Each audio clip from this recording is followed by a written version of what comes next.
신입생들을 뽑을 이 교수님들의 의견이란 말이에요. 제일 중요한 건 기후를 보고도 졸지 않고 견딜 수 있는 정신력이에요.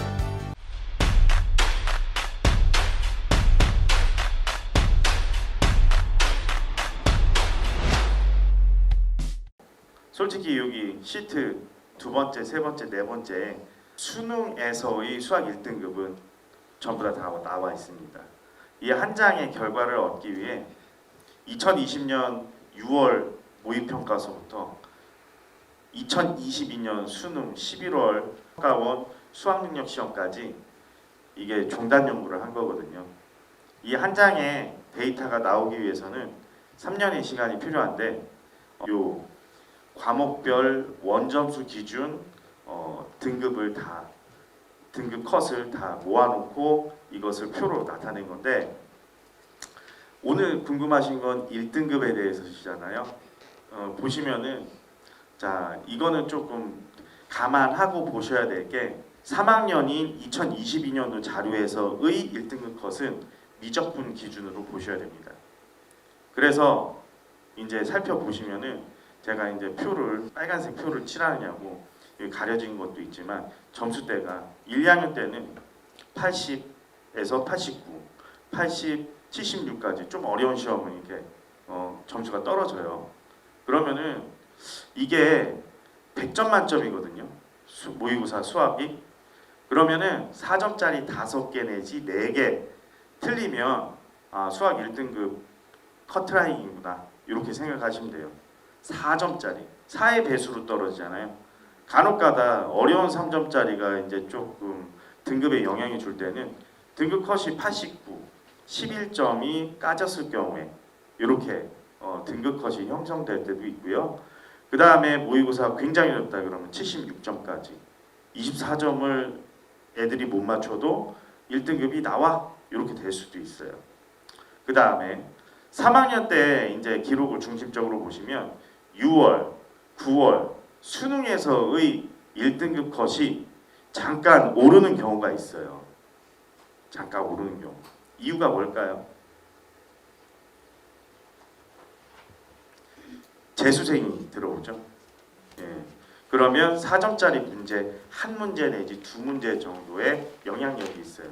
얘네들은 1년간 문제 푸는 기계처럼 연습을 많이 하니까 이렇게 1등급 컷 점수가 분포가 됩니다.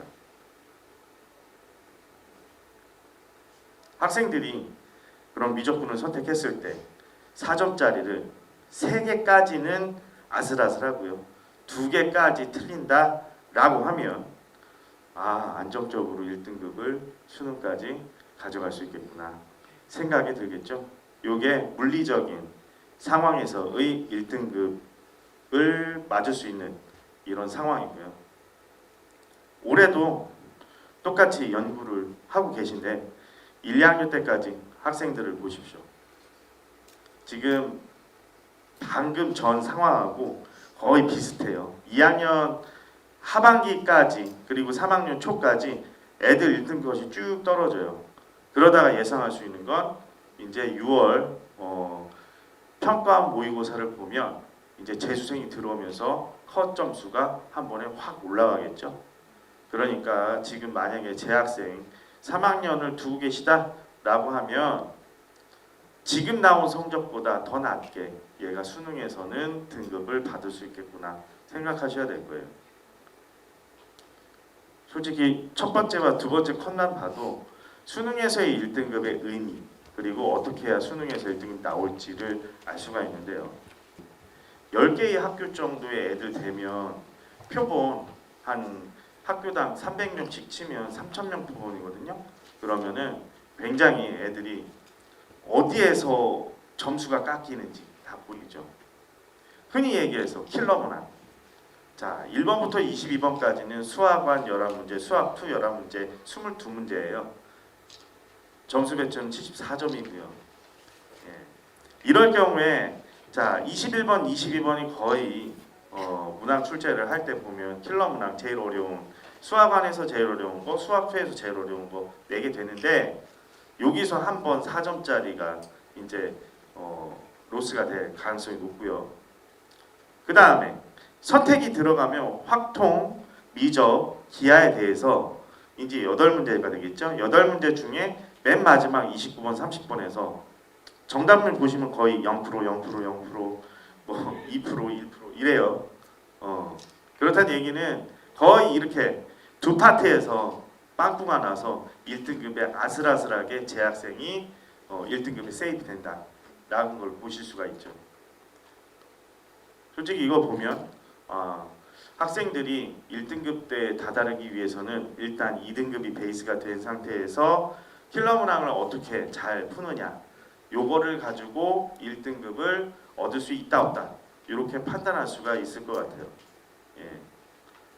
다들 이미 뭐 조금이라도 학생들이 모의고사를 칠 때의 상황을 아마 그 경험해 보셨으면 아마 얘기로라도 들으셨으면 요런 구조구나 알 수 있으실 거예요. 자, 왜 문이과 통합 수능의 시대라고 불리느냐? 옛날에는 문과 수학, 이과 수학, 가형, 나형, A형, B형 이렇게 수능이 나뉘어 있었어요. 근데 학교 교육 과정에서는 솔직히 그렇게 크게 구별은 없었거든요. 왜냐하면 수능 칠 때 내가 A형 볼 거예요, B형 볼 거예요 고르면 됐었기 때문에. 근데 이게 학생들 자기 선택권이 있음에도 불구하고 학교에서는 이게 문이과를 나눠서 교육과정 운영했잖아요. 그것 때문에 학생들이 나 문과 배정됐으면 당연히 A형 봐야 되는 걸로 알고 B형 봐야 되는 걸로 알고 이렇게 알고 있어서 그런 건데 원래 수능은 단독적으로 아이들 선택에 맡겼기 때문에 예전부터도 문이과 구분 없이 애들은 원래 볼 수 있었어요. 그런데 학교에서 이제 교육과정 운영하다 보니까 학생들한테 이제 조금 세뇌를 시킨 면이 있죠. 네. 자, 일단 정확하게 이제 문이과 통합 수능의 시대라고 하는 것은 하나의 문제지 안에서 문과, 이과 구분 없이 학생들이 문과형 수학시험지, 이과형 수학시험지 구분 없이 이게 선택에 의해서 자기가 자율적으로 볼 수 있게 된 거를 의미하고요. 이거는 2021년 3월 16일 이제 보도 자료인데 교육부 홈페이지에 가시면은 교육 정책은 일단 거기서 보도 자료와 배포 자료가 나오고 난 다음에 그 일선 학교에 전달이 되는 거거든요. 일의 시작은 거기서부터니까 교육 정책의 변화를 보시려면 교육부 홈페이지 가셔서 보도 자료 보시는 게 가장 빠르실 거예요. 예. 자, 여기서 보시면 2015 개정교육과정, 즉 고교학점제를 대비한 문이과 통합형 교육과정 운영을 위해선 수능도 그것의 취지에 맞춰서 바뀌어야 되기 때문에 국어, 수학, 직업탐구 영역은 공통 플러스 선택구조, 사회, 과학탐구 영역은 뭐 통합해서 11개 과목 중에 최대 2과목 선택할 수 있다. 그러니까 과학하고 사회 과목하고 한 개씩 선택해도 되고 미적분 보는 사람이 사탐 2과목 봐도 되고 뭐 이렇다는 얘기겠죠. 예, 이렇게 발표를 했습니다. 그러니까 학생들에 대한 선택권, 자율권 수능에서도 보장해주겠다. 이게 많이 늘어난 거예요. 자, 출제 영역 및 선택 과목에 대해서는 수학은 지금 이제 2015 개정 교육과정이 2018년도부터 이렇게 쭉 시작을 했는데 수학원, 수학2, 확통, 미적, 기하 요 과목들이 수능의 연관성이 가장 높은 과목이 되겠고요. 하나의 시험지 안에서 다 선택할 수 있습니다. 그래서 문이과 통합형 수능 이렇게 얘기를 하는 거고요. 자, 보시면은 공통 과목과 선택 과목 이렇게 나뉘어져 있고 영역별로 크게 보면은 지금 그 음영 처리된 거는 9월까지 진도를 안 나가는 부분이고요. 수능에서는 저 부분이 다 진도 안에 들어가는 거예요. 자, 2015 개정교육과정의 선택 부분. 이제 수학이 이제 다른 과목도 역시 다 중요하거든요. 제가 작년에 이제 교과부장을 맡았을 때 항상 교과부장 교육과정 회의를 하다 보면 수학 선생님이라고 너무 수학만 강조하시는 거 아니에요? 라고 해서 사회 탐구 과목 선생님한테 많이 욕을 먹었어요. 그런데 제가 그 뭐 수학이 좋아서 그런 건 아니에요. 수학 저 너무 오래 봐서 지겨운데 2022년도에 서울대학교에서 2024년도 자료를 미리 공개를 했어요. 선공개. 자, 뭐를 공개했냐면 학생들이 서울대를 가려면 학생부 종합전형밖에 없거든요. 수시로는. 그런데 그때 24년도에 우리는 요거 고려할 거니까 니네 미리 봐봐 라고 해서 얘기한 게 있어요. 이게 뭐냐면 각 모집 단위별 핵심 권장 과목과 권장 과목인데 요즘에 학생들은 1학년 때 와서 2학년 때 일반 선택 과목 선택하고요.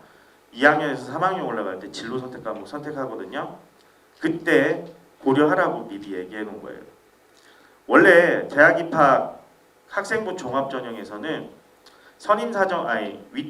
전임 사정관이라고 해서 사정관 업무를 보시는 분들, 그분들은 전공이 제각각이세요. 뭐 의예과 전임 사정관 그럼 의예과 출신 아니거든요. 그냥 문과든 이과든 어떤 사정관이든 그냥 대학원 이상의 석사 이상의 학력을 가지고 있고 거기에 그 업무를 보기 위해 트레이닝을 하셨으면 하실 수 있어요. 그런데 그분들만 평가에 참여하시는 게 아니라 위촉 사정관이라고 그 학과 교수님이 2인 1조 또는 2대 1, 3인 1조 이렇게 평가에 참여하시는데 자, 이 의견은 전임 사정관의 의견이 아니라 평가 업무를 보실 때 위촉 사정관, 즉 자기가 가르칠 신입생들을 뽑을 이 교수님들의 의견이란 말이에요. 그러면 보시면 알겠지만 지금 핵심 권장 과목 엄청 중요하다라고 생각하는 고등학교의 교과목을 뭐라고 말씀하시냐면 미적분, 확통, 기하. 여기 보시면은 수학 빠진 게 없죠. 자, 일단 사가대 위에 인문대학도 있고 이런데 거기는 다 텅텅 비어 있어요. 지금 사과대에서도 경제학과 이 경우에는 권장 과목에 미적분, 확통 이거는 좀 인문계열 학생이지만 듣고 좀 와줬으면 좋겠어 나와 있어요. 그 밖에도 제가 사이드로 들은 얘기로는 인문계열 학과에서도 애들이 대부분 수학을 싫어해서 인문계열로 갔다 이런 선입견이 있기 때문에 수학을 잘하면 굉장히 좋아하세요 교수님들이. 왜냐하면 같은 값이면 수학 잘하는 애들이 뭔가 더 뛰어나겠지 하는 막연한 기대감.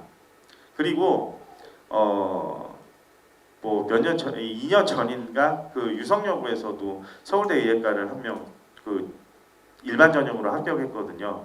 근데 내신이 뭐 일빵빵이 아니었어요.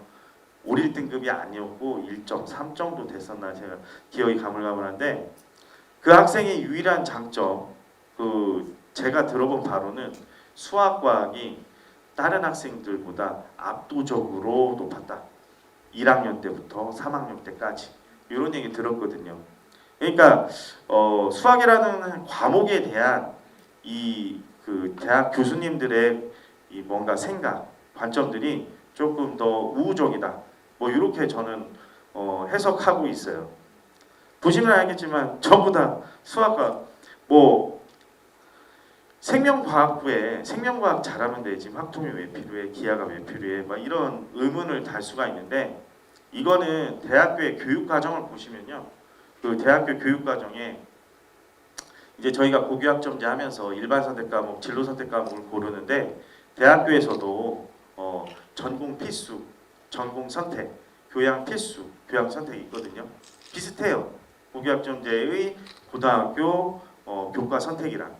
그리고 보시면은 교육과정에 수학을 교양의 영역에서 다들 배우고 있어요.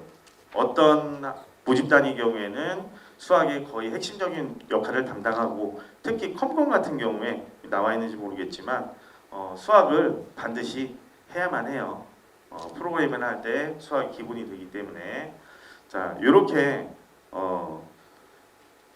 학생부 종합전형 및 대학교에서의 관점도 중요하고 또 이제 정시나 수능 위주의 전형에서도 보면 지금 이제 수능 1등급 얘기하다가 저기로 빠졌잖아요.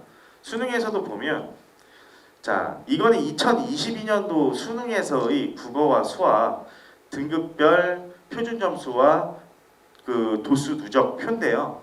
2022년도에는 이제 도입 초기라 그랬는지 몰라도 아니면은 국어가 갑자기 어려워졌는지는 몰라도 이게 국어의 표점이 꽤 높게 나왔어요.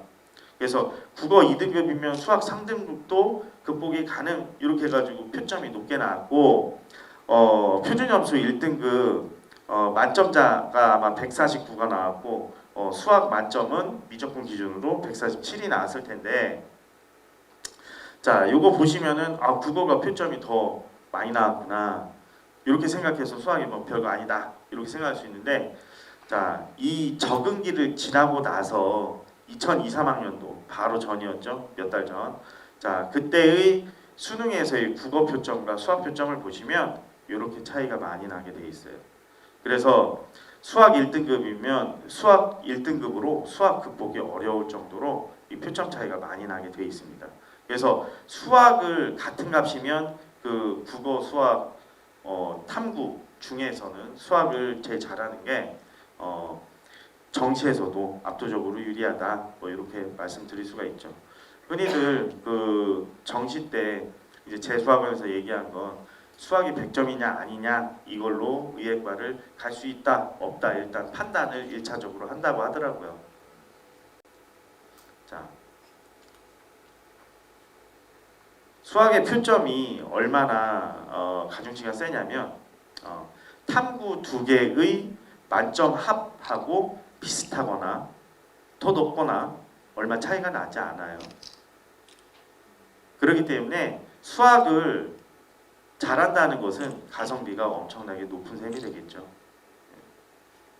자, 수학 1등급의 의미, 이건 다른 말로는 이제 수능에서 수학 어떻게 환산하느냐 그거 말씀드릴게요.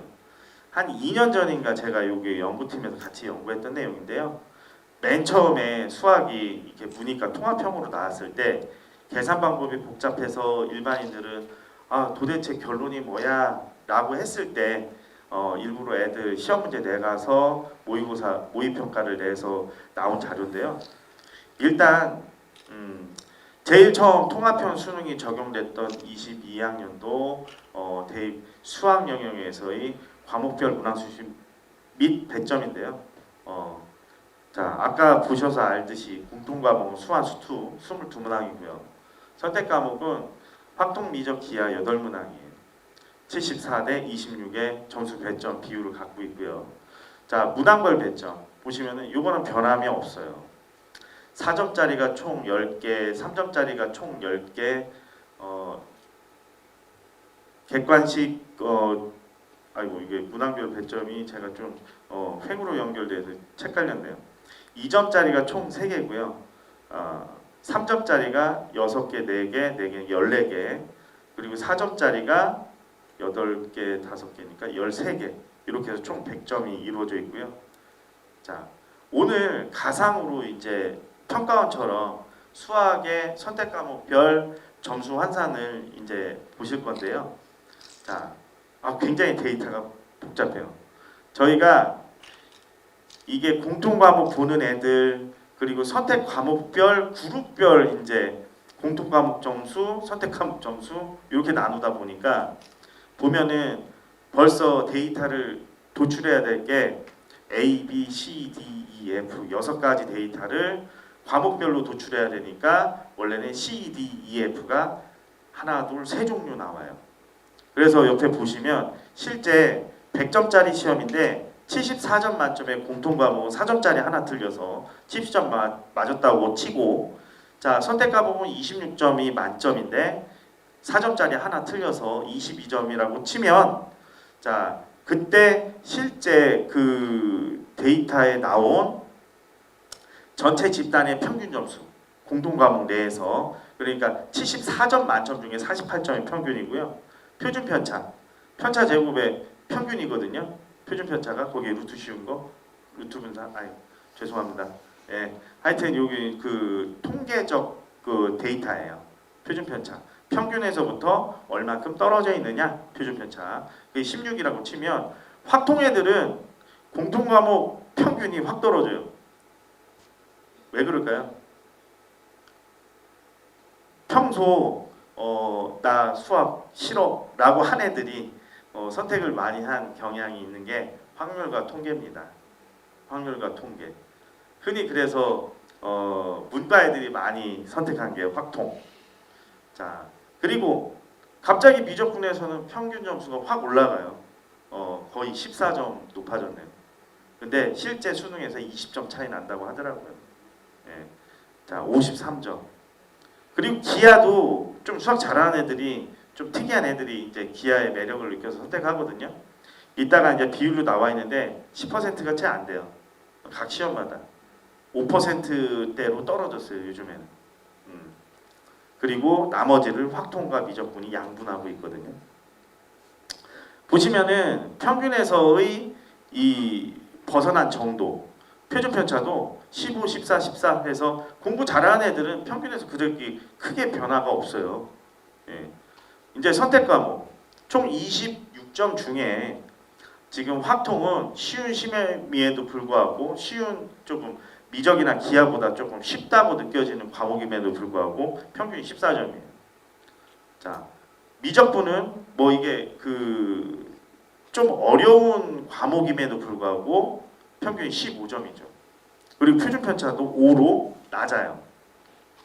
평균에서 많이 이탈한 애들이 없는 거예요. 예.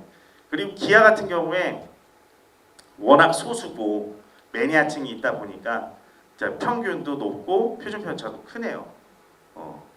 자, 이런 데이터를 바탕으로 해서 계산을 하게 되면 좀 복잡하시죠? 예. 1단계 이런 데이터를 기반으로 해서 공통 과목의 CD, EF에 해당하는 12개의 데이터를 가지고 일단은 선택 과목의 조정 원점수라고 하는 걸 산출해요. 원점수는 원래 내가 맞은 그대로의 점수 그대로인데 거기에다가 제가 이제 데이터를 일일이 보지는 않을게요. 이 평가원은 미적분이 제일 어려워.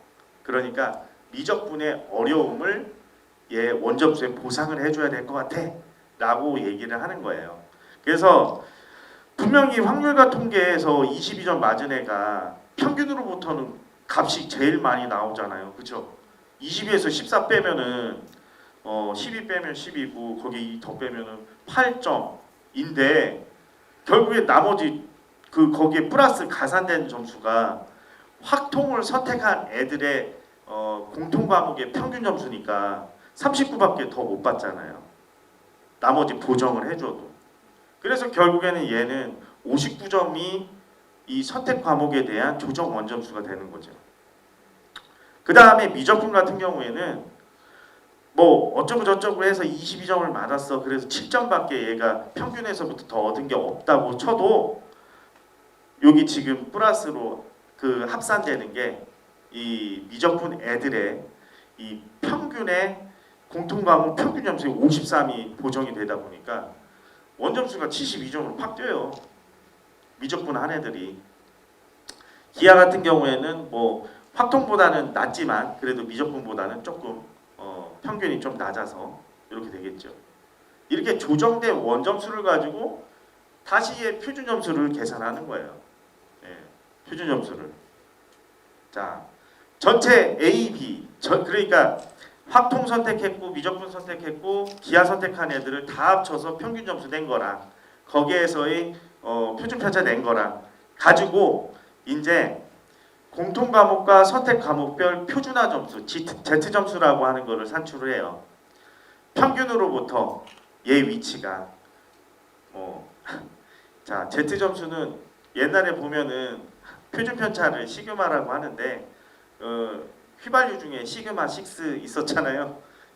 그러면은 6 시그마만큼 얘가 순도가 높은 거야라는 의미인데 수학 선생님 빼놓고는 의미를 모르죠. 아무튼 표준 편차에 이 1.37, 0.69, 1.5, 0.94 이게 크면 클수록 좋은 거예요. 근데 이렇게 보정을 해서 아까 53, 뭐 72 이렇게 났던 점수를 이렇게 1점대에 왔다 갔다 할 정도로 축소를 시켜놨음에도 불구하고 자 이렇게 실제 공통 과목 선택 과목별 표준화 점수를 산출한 다음에 이걸로 표준화 평균 점수 그러니까 점수에 대한 가중치를 부여해서 점수 산출을 하면 이 Z 점수에 대한 이제 최종 점수가 나오는데 이제 확동은 1.19, 미적분 1.40, 기하 1.26이 나오는데 제가 아까 말씀드렸죠. 저기 맨 끝에 등호 옆에 있는 게 크면 클수록 좋다고. 지금 미적분이 제일 크죠.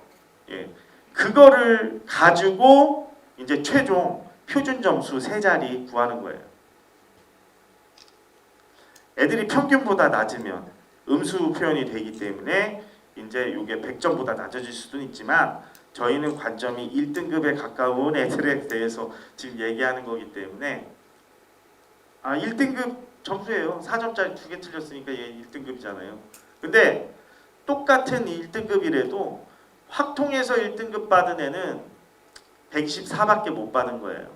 만약에 미적분 선택자가 굉장히 많아요. 확통은 요 데이터대로 좀 떨어지고 이 4점 안에 114, 125, 127, 128 요 안에 만약에 1등급이 더 촘촘하게 몰려 있다 그러면 얘는 4점짜리 2개 틀렸지만 2등급으로 내려가는 거예요. 꼭 4%만 잡아주지는 않아요. 그래서 평가원에서는 5%, 6%도 1등급 잡기도 하거든요. 왜 그러냐면 그렇게 안 하면 확통 선택자들은 1등급이 없어지거든요. 예, 이렇게 되는. 자, 실제로 이제 데이터를 이제 실험을 해본 건데요. 자, 응시인원 이거는 저희가 실제 3월, 4월 모의고사를 출제를 해서 이 참여한 학교 대상으로 실험을 했는데 자 3월에 확통과 미적분 비율대로 이 수능이 쫓아가고 있고요. 4월에는 저희가 이제 참여 학교가 이제 좀 자사고도 있을 테고 공부 못하는 학교, 공부 잘하는 학교, 재수생 이렇게 좀 끼워 넣다 보니까 미적분 선택자가 확 늘어났어요. 솔직히 재수생이 끼어들면 미적분이 더 어려워지고 잘하는 애들 더 몰려들어요. 애들이 재수를 뭘 목적으로 하냐면 그냥 일반대학교 한두 단계 높이려고 재수하겠어요? 의사 되려고 재수하는 거거든요. 재수 비용 굉장히 이게 페이 높잖아요. 재수 비용이 많이 들잖아요. 다 의사 되려고 하는 거기 때문에 거의 미적 기하를 선택하게 돼 있어요. 그러다 보면 이렇게 비율이 많이 높아지는데 4월에 했을 때 재수생이 좀 많이 끼어드니까 미적분 선택자 비율이 확 높아지더라고요. 자, 평균이 표준 편차를 보면 자 지금 3월, 4월 차이를 보시면 확통 공통 과목에서 평균 33. 아까 저희가 미리 그 다른 데이터로 연구했던 것과는 또 다시 확통 선택자들은 이게 평균 점수가 확 낮아졌죠. 미적분 선택자들은 48점이에요. 그래서 무려 15점이나 높은 평균 점수를 갖고 있죠. 아까 이게 1단계 선택 과목에 대한 원점수 조정을 할 때 곧바로 덧셈으로 연결되기 때문에 엄청난 차이를 만든다는 거 아마 아실 거예요. 예, 그래서 이게 지금 2번을 했는데도 불구하고 차이가 벌어졌으면 벌어졌지 좁혀지지가 않더라고요.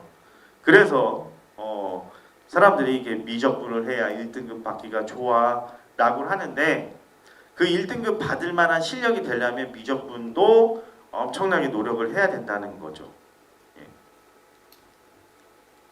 자, 100점에 따른 이렇게 선택편 조전 점수를 겪으면 똑같은 100점이더라도 이렇게 미적분, 확통, 기하에 100점짜리의 원점수가 표준 점수가 이런 차이를 보입니다.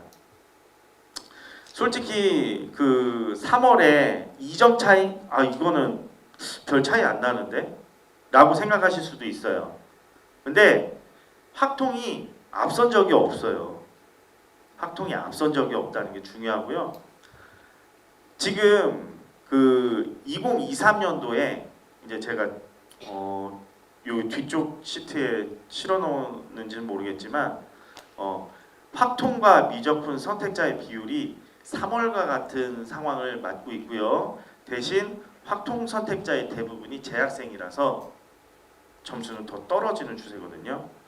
자, 보시면은 등급별 인원에 보면 지금 3월 서울시 교육청 걸로 이제 확인해 봤을 때는 이 3, 4월은 저희가 낸 시험 문제 가지고 몇 개의 학교만 이게 본 거예요. 이런 연구를 한다는 것 자체가 학교에서 많이 노력하는 학교들이라는 얘기거든요. 그럼 애들 공부 시킬 거 아니에요. 그러니까 확통도 이론도 평균점이 나온 건데 서울시 교육청에서 보는 거는 전국 단위예요. 그랬을 경우에 확통은 좀 문제가 어려웠나 봐요. 150점까지 나왔는데 미적분은 무려 7점 차이가 나서 157점이 나왔고요. 기하는 그 중간에 있어요. 이 뜻은 뭐냐면 솔직히 얘기하면 1등급 애들이 157, 156, 155, 154, 153 해서 이 7점 차이 나는 거 안에 1등급이 다 들어가 있을 수도 있고 150이 1등급의 마지노선일 수도 있으니까 확통은 100점을 맞아도 1등급이 받을까 말까 이럴 수도 있다. 이렇게 해석이 가능하거든요. 등급별 인원 보면은 확실히 차이가 나는 게 미적분과 확통은 선택자가 비슷비슷하다고 치면 저런 차이 때문인지는 모르지만 이 24명 대 335명 4월에는 0명 1등급자가 한 명도 없었어요. 확통 선택자 중에서. 예, 이런 차이를 보이고 있다. 자, 그 밖에 누적비를 봐도 이게 차이가 명확합니다. 자, 요거는 분석 자료인데 이게 좀 머리가 아프니까 넘어가도록 할게요. 자, 왜 이렇게 미적분한테 가중치를 많이 주느냐? 이제 22년도에도 받고 23년도에도 23 대입에도 수능을 봤으니까 확통 선택자들은 짜증 나잖아요. 그래서 이제 평가원에 이제 항의를 했는데 간단히 얘기해서 야, 그 미적분이 더 힘들지 않냐? 그럼 걔네들이 같은 점수면 더 인정받아야지. 학업 역량 공평하게 우리는 매긴 건데 우리가 얼마나 머리 굴려서 이거 표 만든 거 이거 환산 점수 만든 건데 이거 맞아. 이렇게 대답을 한 거예요.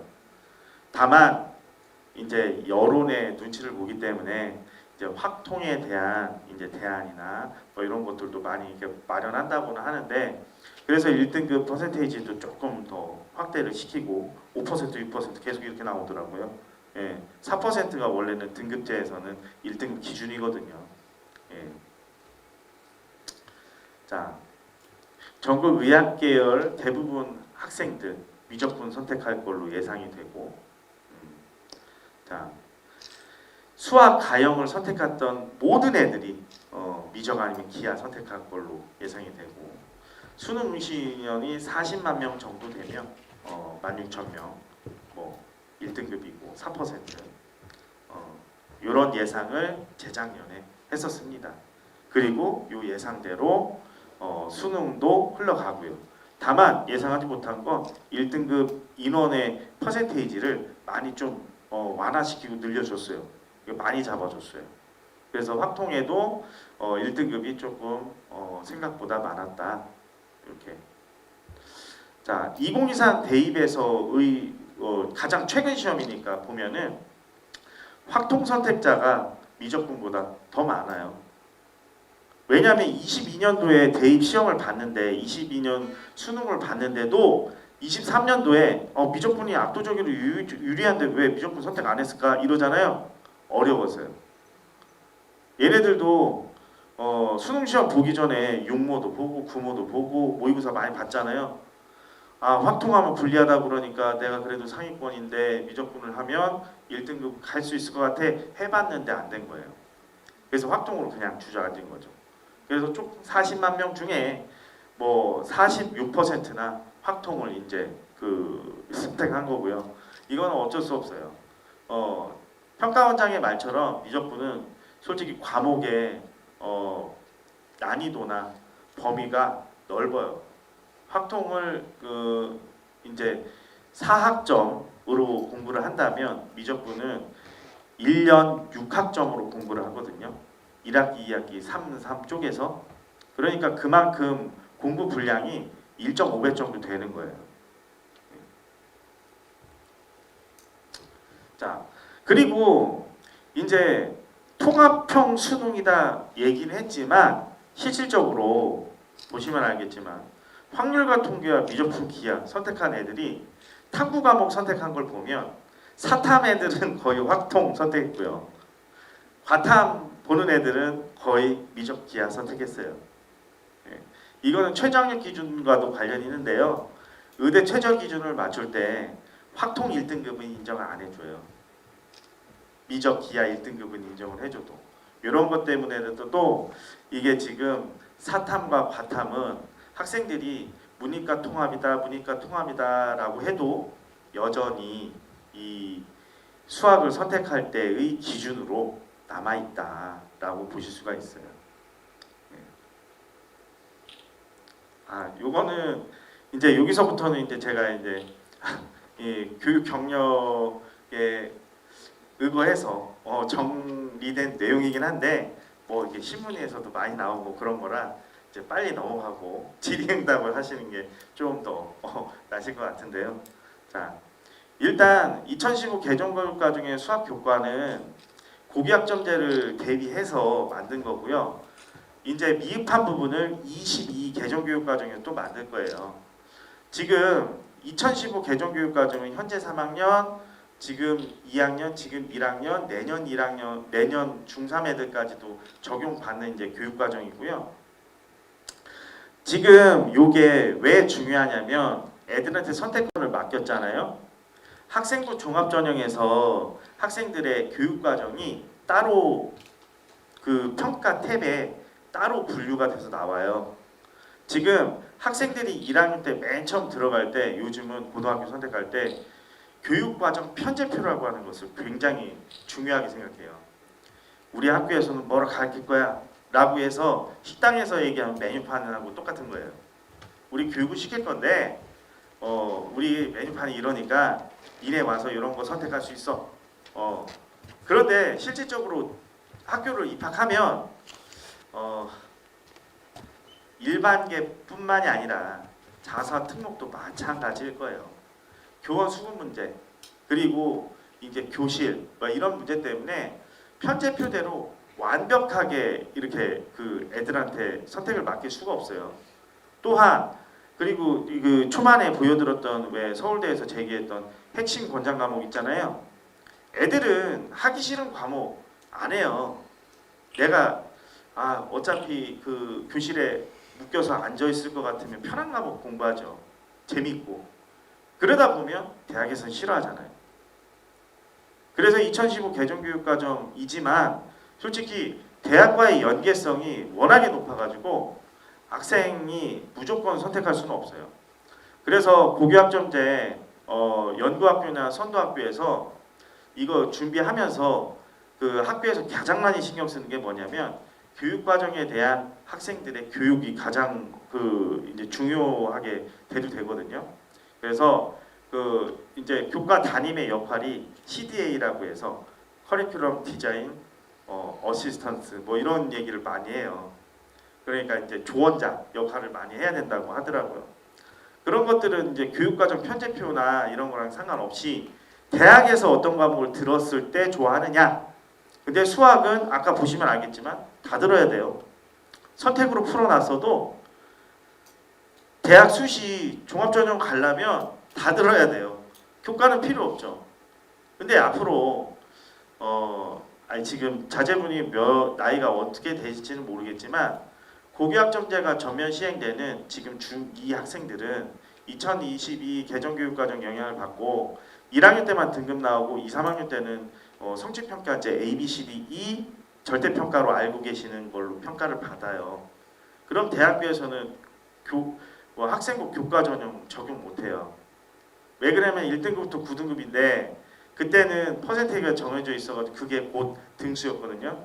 그런데 내가 만약에 이 고교학점제가 전면 시행돼서 올 A를 받았다라고 쳐도 위에 가서 뽑아주려고 보니까 A를 받은 애들이 거의 80%, 90%, 80%, 90%인데 표를 보니까 일반계 고등학교요.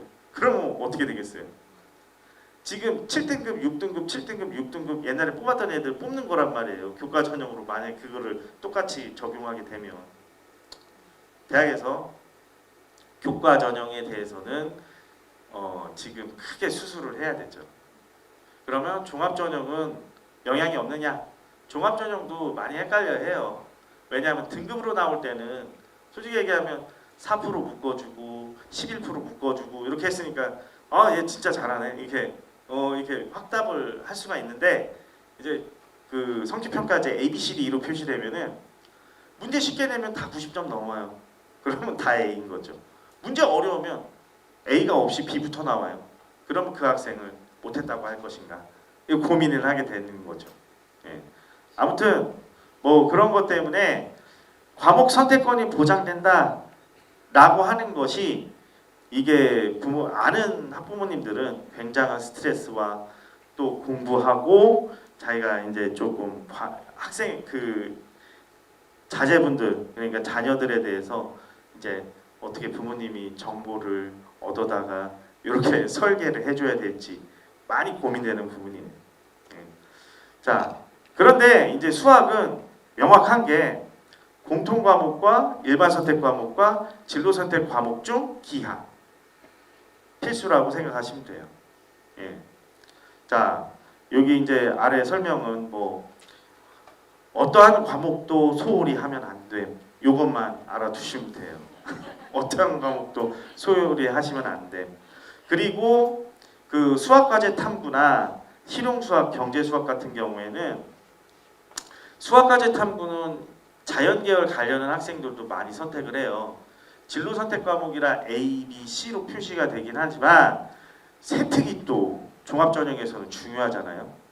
수학과제 탐구는 주제에 상관없이 자기가 수학적 역량을 드러낼 수 있는 수학 세특을 넣을 수 있기 때문에 요거는 상위권 애들도 많이 선택을 하고요. 자, 실용수학 같은 경우에는 대학에서 몰랐을 때는 생활에 적용된 수학 애들이 굉장히 수학에 호기심이 높구나 했지만 이제 실용수학이 인문계열 수학 하기 싫어하는 애들이 조금 선택을 많이 알고 있어요. 그래서 실업계 여기에서 많이 쓰는 수학이 실용수학이구나 알고 있고 그래서 일반계 고등학교에서는 경제수학을 또 추가로 더 깔았어요.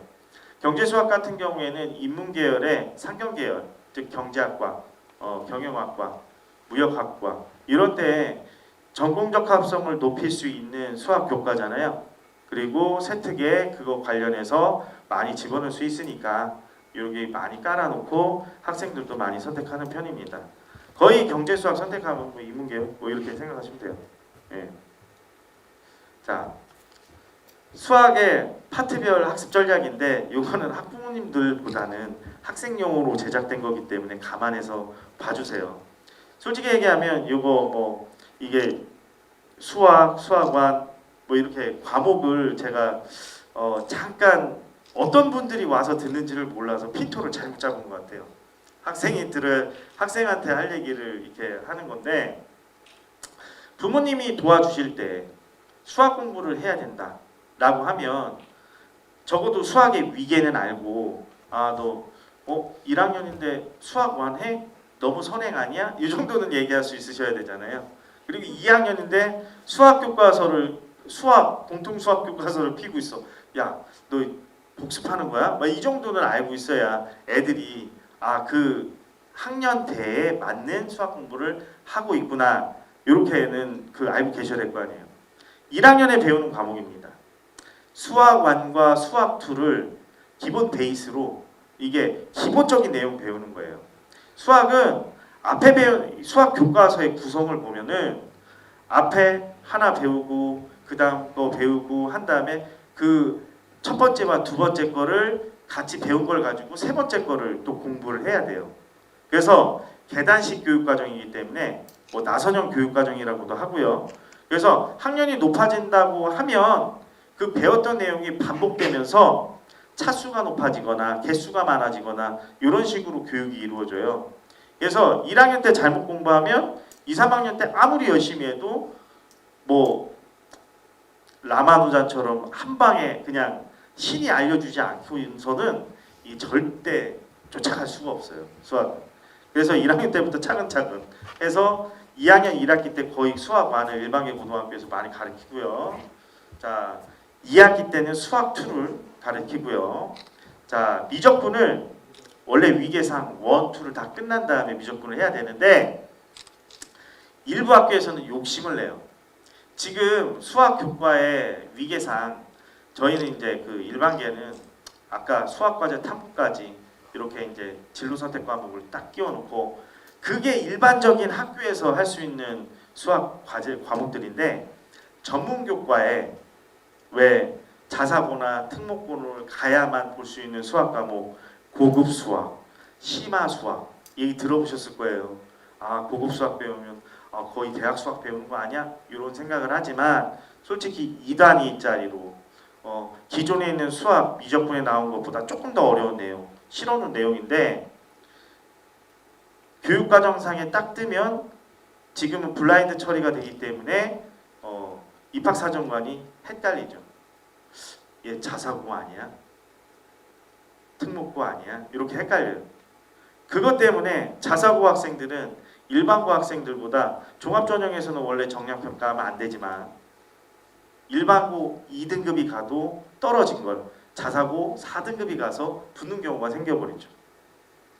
그게 다 탐구에서 고급 과목, 수학에서 고급 과목 이렇게 섞어서 하는 건데 그래서 미적분이 원래는 일반계 고등학교에서는 3학년 때 많이 깔고 2학년 2학기 때 살짝 맛배기로 이렇게 넣긴 하는데 일선 학교에서는 2학년 2학기 때 다 이제 미적분과 기하까지 끝내고 3학년 때 고급을 깔고 이런 식으로 좀 제 입장에서는 장난 같은 이런 짓을 해요. 근데 제가 다른 학교 할 얘기는 아니지만 진짜로 가르치는지는 모르겠어요. 예. 아무튼 확통, 기하 이런 것들이 3학년 1학기 때까지의 일반적인 중요도를 갖는 수학 교과고요. 학습 전략이라고 하는 건 어머님들보다 학생들이 알아야 되는데 요거는 너무 일반적인 내용이에요. 찍으시지 마세요. 이게 진짜 애들한테 잔소리로 들릴까봐 제가 걱정돼서 그래요. 알지도 못하면서 라는 소리가 들릴 수도 있어요. 예, 예, 이거는 뭐 다 일반적인 내용이라. 자, 수학 공부를 어떻게 하느냐? 이것도 잔소리예요. 애들한테 얘기하면 잔소리인데 솔직히 얘기하면 이게 뭐 제가 오피셜하게는 기초 계산 애들이 암산을 잘하는 애 있고 못하는 애 있고 그래요. 근데 기본적으로 계산을 잘하냐 못하냐가 중요한 게 아니라 수학 기호를 보고 잠들지만 않으면 가능성이 있는 거예요.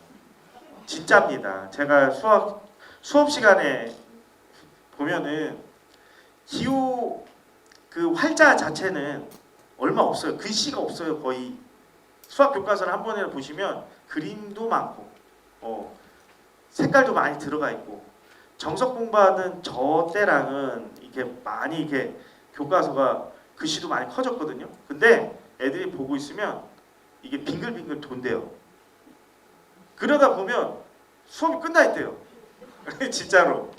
제가 이제 상반도 들어가고 하반도 들어가는데 상반 모아봤자 거기서 일부분은 기호 자체 보는 거를 너무 이렇게 어려워하거든요. 여기서는 가장 중요한 기초는 계산이라고 했는데 제일 중요한 건 기호를 보고도 졸지 않고 견딜 수 있는 정신력이에요. 플러스 마이너스 기호만 나와도 애들은 숫자만 나와도 자요.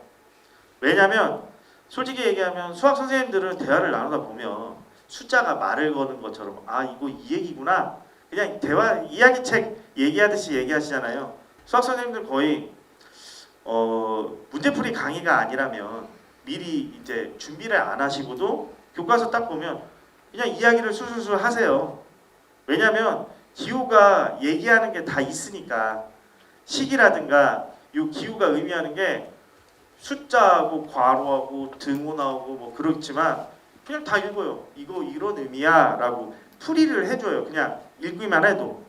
그런데 애들은 선생님이 읽은 걸 못 읽는 거거든요. 읽어보려고 노력을 해도 기호만 계속 눈에 들어오잖아요. 그럼 자는 거예요. 그러면은 입력이 안 돼요. 거기서 교육은 끝나죠. 그 다음에 만약 그걸 참을 수 있다. 그러면 기초가 계산인 거예요. 왜냐면은 한국에서의 수학은 시간 싸움이거든요. 100분의 30문제를 푸는 수학 시험이 중간고사, 기말고사에는 50분의 20문제를 푸는 수학 시험이 돼요.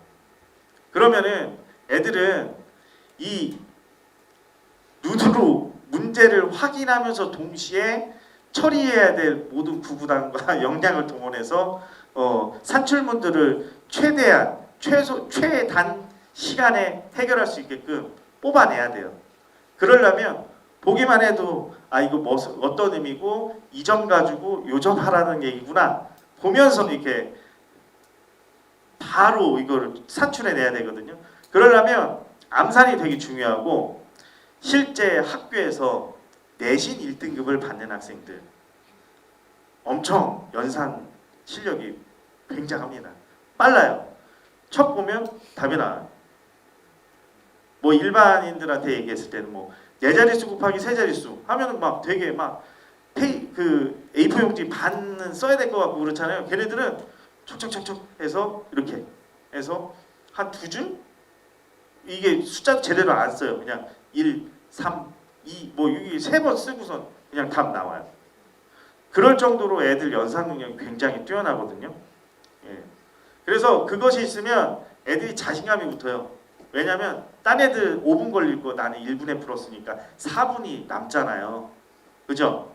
그래서 일단은 기호에 굴복하지 않고 볼 수 있고 해석할 수 있는 능력이 있으면 그 다음부터는 연산 능력에 의해서 자기가 시간을 확보할 수 있고 그러면 자 지금 주어진 조건을 해석하는 능력 이런 것들도 여유 있게 접근하다 보니까 선생님 말씀 다 생각나고 그래서 문제를 잘 해석해요. 결국에 뭐 얘기하라는 거구나. 그리고 여기에 개념을 하는 문제 적용 뭐 이 얘기는 이 공식을 외우고도 해석 못하는 애들은 공식 어느 자리에 어떤 숫자 넣어야 될지 모르는 애들이 많아요. 왜냐하면 지네 힘으로 한 게 아니니까. 학원에서 뭐 그 랩하듯이 왜 암기하라고 했던 거 있잖아요. 암기는 잘 돼 있어요. 하지만 의미를 모르면 아까 제일 처음으로 넘어가서 기호를 보면 자는 애들 그런 애들은 그 기호 자체를 바라볼 수가 없거든요. 그런 애들 같은 경우에 이제 응용을 못하는 거죠. 자, 풀어내는 문제의 양에 목표를 두지 말고 개념 이해 목표로 공부를 해라. 너무 오피셜하죠? 자, 솔직히 문제를 잘 푸는 애들은 개념 이해뿐만이 아니라 한 문제를 보고 두세 가지 해석을 해요. 가장 제가 봤을 때 해석의 수준이 높은 거는 숫자만 나왔는데 그림이 나오는 애들이 가장 수준이 높은 것 같아요. 그리고 그림이 나오면 답이 수치화되지 않아도 거기에 답이 나와 있어요. 요 정도구나, 요거구나 알 수 있어요. 그리고 대다수의 킬러 문항은 그림에 의해 해결되거든요. 그런 애들이 1등급을 맞을 수밖에 없어요. 예. 자, 중학교 내신 상위 10% 이내의 학생일 경우 이런 애들이 보통 고등학교 와서 상위권을 유지해요. 그래서 초기에도 제가 이제 학년부장을 하면서 제일 먼저 연구한 게 중학교 성적 이 분석을 많이 했거든요. 자, 지나친 선행 금지하고 최대 1년. 자, 이거는 뭐 좀 신문의 내용이라서 근데 이제 제가 동의하지는 않습니다. 애들의 상한을 정해놓지 말고 할 수 있는 한 많이 하라고 하세요. 대신 억지로는 하지 말고요. 왜 그러냐면 학생들이 상한을 정해놓으면 능력을 최대한으로 발휘하지는 않아요. 근데 이제 부모님한테 칭찬받을 거 생각해가지고 한도 끝도 없이 하는 애들 있잖아요. 그거는 시간만 낭비하고 거기 내용은 안 남아 있으니까 그것만 체크를 해주시면 돼요. 예. 그거를 지나친 선행은 금지 이렇게 얘기하는 거고요. 자, 공식을 증명하는 훈련 이거는 굉장히 중요한 게요. 그 공식에 어떤 숫자를 넣을지를 모르는 애들 같은 경우에 그거 공식 증명을 지가 안 해봐서 그래요. 그래서 인간 같은 거 보면은 뭐 공식 알기 쉽고 재밌게 설명하는 인간이 인기겠지만 재미가 없어도 증명하는 인간 있잖아요. 그런 것들은 좀 참고 보라고 하세요. 그게 만약에 참아지지 않으면 수학 1등급은 힘듭니다. 예. 자, 대표 유형들을 실수 없이 풀이하며 감각을 유지하고, 이거는 최상위권 애들에 대한 얘기인데요. 맨 마지막 줄은 실제 그래요. 수학 1등급을 계속 유지하는 애들은 이제 맨 나중에 100분의 시간을 어떻게 보내야 될지 말씀드릴 건데요. 저도 수능 세대고 제가 거의 16년간 상위권 애들 지도를 하면서 잘하는 애들의 공통점을 보면 시간 분배에 시간을 더 쏟아요. 그 훈련을 정말 열심히 하거든요. 100분의 시간을 어느 시간까지는 어디까지 마지노선, 뭐 어느 몇 분은 어떤 문제를 위한 할애할 시간, 뭐 이렇게 애들이 그 루틴이 정해져 있어요. 그런데 이제 감각 유지라고 하는 거, 재학생들은 학교에 행사가 굉장히 많아요. 그리고 학생이다 보니까 컨디션 유지가 뭐 오늘은 좋았다가 내일은 당장 떨어질 수도 있어요. 그래서 뭐 1분 만에 풀었던 문제 3분이 되고 5분이 되고, 이거는 생각이 한번 꼬이면 한두 끝도 없이 가거든요. 그래서 솔직히 작년에 저희 학교에 서울대 의예과 간에 연대 의예과 간에 둘 다 있었어요. 걔네들은 수학은 정말 1학년 때부터 제가 끌고 왔는데 손댈 게 없었어요. 거의 100점이니까. 그럼에도 불구하고 수능 모의고사도 아까 표에 보셨지만 거의 100점 한 문제, 100점 한 문제 이랬는데 수능에서 2등급 나왔어요. 그럼에도 불구하고 최저가 없었으니까 둘 다 서울대가 연대가 갔겠죠. 그런데 그렇게 예민한 게 수학의 문제풀이에요. 그래서 이제 실력하고는 상관없다 이런 생각이 들고, 그렇기 때문에 맨날 운동선수 연습하듯이 감각 유지가 굉장히 중요해요. 최상위권 문제 조건을 해석하고 있는.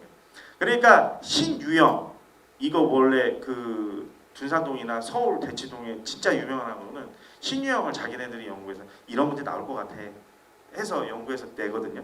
맞으면 대박인 거예요. 정말로. 새로운 유형의 문제는 한 2, 3년에 한 문제 나오기도 힘들어요. 왜냐하면 선생님들도 기존의 문제를 차용하는 경우가 많고, 이게 문제를 틀어내도 어차피 그 나물의 그 밥이에요. 예, 그렇기 때문에 신유형 문제가 나오기는 되게 힘들고요. 뭐 10에서 30% 학생.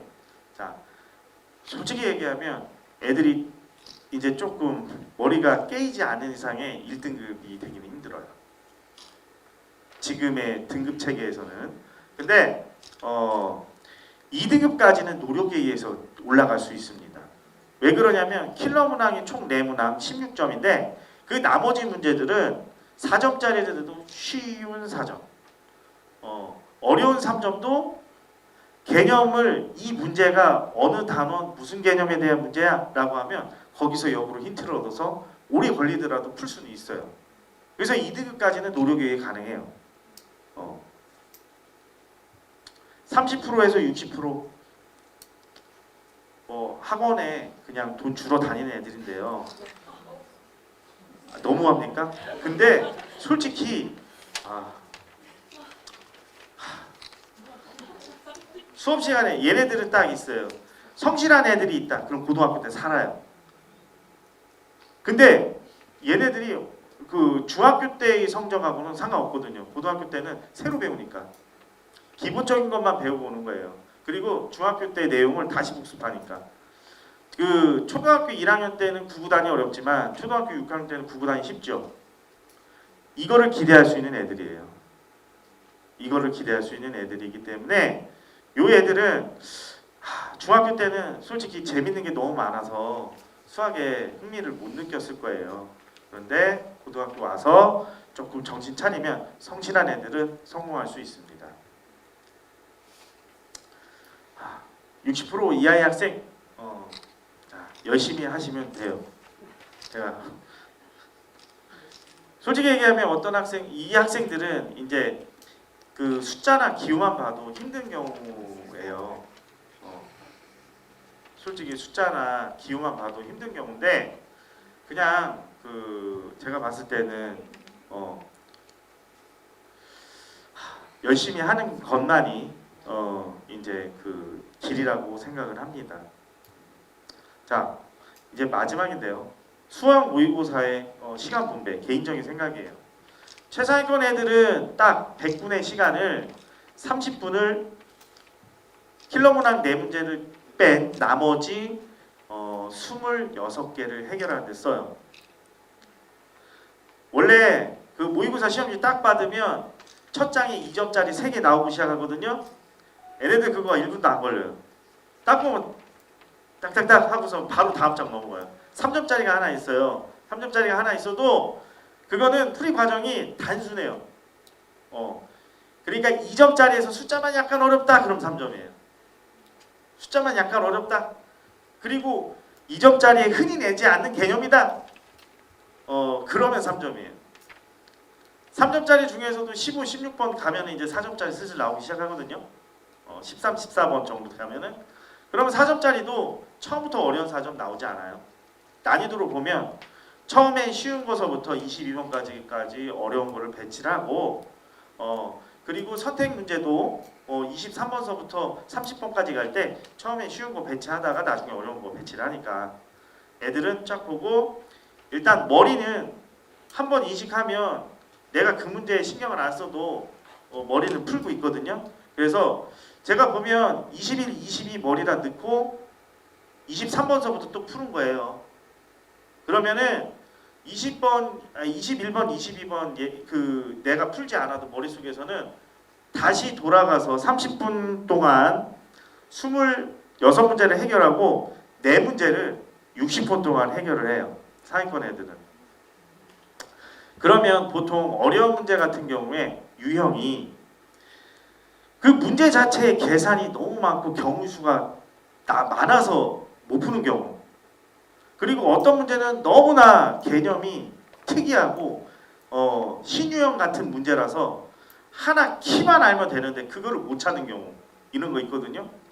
어떤 애는 명상으로 60분을 보낼 수도 있고 어떤 애는 그 유형별로 경우 수를 차근차근 나눠서 하는 과정이 복잡하긴 한데 그거를 성실함으로 극복해서 계속 해가지고 끝까지 100점 맞는 애도 있고, 나머지 10분은 마킹을 잘했는지 아니면 60분에서 더 부족한 시간을 보충하든지 아니면 그런 검사의 시간이에요. 자, 그렇게 해도 보면은 21, 22, 29, 30에 그 아까 제가 들어오면서 보여드린 이게 뭐 10개의 학교의 문항별 정답률 보시면은 맨날 빨간색이었잖아요. 이 부분이 빨간색이었잖아요. 정답률 0%, 2% 이런데 이런 것들이 가장 많은 시간을 할애하고 실질적으로 보면 수학의 역량이라고 하는 건 60분에서 나오지 않나 이런 생각을 하거든요. 이렇게 전략 잡고 1등급 학생들은 항상 컨디션 유지를 하고 이게 1학년 1학기부터 3학년 수능 전 9월 모평까지 학생들이 몸으로 체득해야 될 루틴이에요. 자, 수학 1등급의 비법이라고 했지만 실질적으로는 물리적인 점수대와 모의고사에서 어떤 루틴을 몸에 지내야 되는지 말씀을 드렸는데 중간중간에 이제 조금 이해가 안 되시는 부분도 있을 거예요. 하지만 학생마다 개인적인 이제 사정이 다 다르니까 이게 일반적인 수는 없고요. 항상 수학에 포기하지 않고 열심히 하면 2등급까지는 노력으로 1등급은 거기서 깨우치는 힘으로 이렇게 올라갈 수 있으니까 항상 응원해 주시고 그러면 1등급의 학생들이 누구든 다다를 수 있을 것입니다. 오늘 강의는 이걸로 일단 마치고요. 좀 어려운 주제였고요. 누구나 쉽게 이렇게 공감할 수 없는 이렇게 내용이었을 텐데 끝까지 들어주셔서 굉장히 감사드리고요. 교육에 신경 많이 써주셔서 감사합니다. 마치겠습니다.